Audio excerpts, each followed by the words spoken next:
Assalamualaikum warahmatullahi wabarakatuh.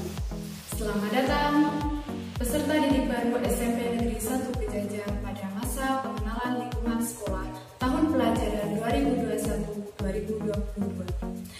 Perkenalkan, nama saya Anindita Rizkia Utami, pengampu Mapel Pendidikan Agama dan Budi Pekerti di SMP Negeri 1 Pejajar.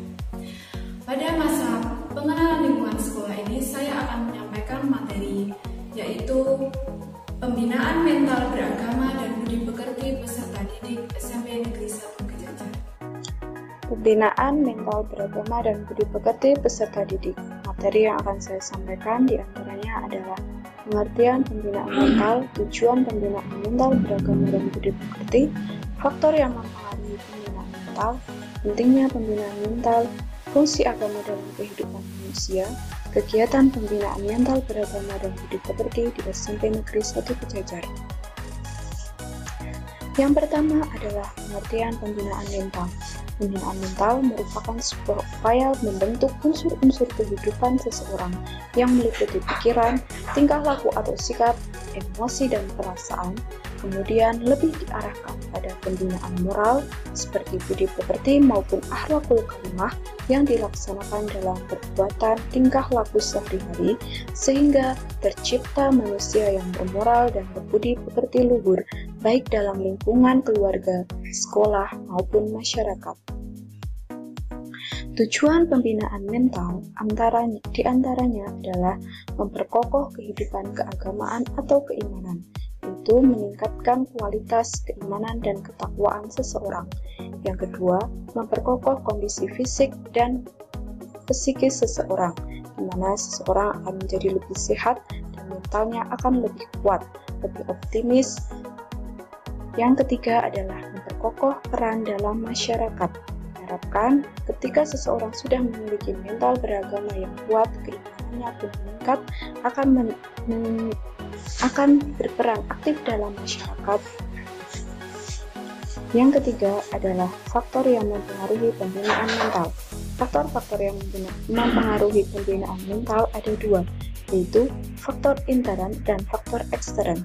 Faktor intern antara lain adalah faktor-faktor yang ada di dalam diri manusia sendiri, yaitu fisik, sifat atau watak, dan bakat dan minat seseorang. Allah telah menciptakan manusia dalam bentuk yang paling sempurna, di antaranya dibekali dengan akal pikiran dan hawa nafsu. Akal pikiran dan hati nurani berfungsi sebagai pembeda antara yang baik dan yang buruk. Sedangkan hawa nafsu berarti manusia memiliki keinginan untuk maju, untuk mencari tahu, dan untuk berkembang. Faktor ekstern yaitu pengaruh lingkungan, baik lingkungan keluarga, masyarakat, maupun pergaulan. Seseorang dilihat baik dan buruk sebagian besar dari lingkungannya. Pentingnya pembinaan mental. Pembinaan mental yang baik terdapat dalam agama. Agama memiliki peranan yang penting dalam kehidupan manusia, sebab agama merupakan motivasi hidup serta merupakan alat pengembang dan pengendalian diri yang amat penting. Seseorang yang sudah menjadikan agama sebagai dasar hidupnya tidak akan pernah tersesat dan mampu mengendalikan diri dari hal-hal yang buruk. Fungsi agama dalam kehidupan manusia. Agama berfungsi sebagai memberikan bimbingan dalam hidup. Yang kedua, agama menolong dalam menghadapi kesukaran. Allah tidak pernah memberikan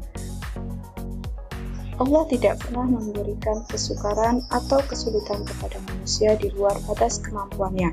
Allah akan menolong dengan berbagai cara yang kadang tidak kita duga-duga. Agama dapat menenteramkan batin. Orang yang sudah memiliki agama yang kuat, dia tidak akan mudah gusar ataupun gundah. Yang selanjutnya, beberapa kegiatan pembinaan mental beragama dan budi pekerti di SMP Negeri 1 Pejajar. Kegiatan pembinaan mental di SMP Negeri 1 Pejajar diantaranya melalui kegiatan intrakurikuler. Kegiatan intrakurikuler adalah kegiatan belajar mengajar yang dilakukan di sekolah pada saat jam pelajaran terjadwal dan terstruktur yang waktunya telah ditentukan dalam kurikulum. Yang kedua, kegiatan ekstrakurikuler. Kegiatan ekstrakurikuler merupakan kegiatan yang dilakukan di luar jam pelajaran atau tatap muka, baik dilaksanakan di sekolah maupun di luar sekolah, dengan maksud untuk lebih memperluas wawasan pengetahuan dan kemampuan yang telah dimiliki dari berbagai bidang studi. Yang ketiga, kegiatan pembinaan mental, yaitu melalui pembinaan dan penyuluhan. Kegiatan pembinaan atau penyuluhan yang dapat dilakukan dalam hal pembinaan mental beragama peserta didik adalah sebuah upaya untuk membentuk karakter peserta didik. Selanjutnya, kegiatan pembiasaan keagamaan.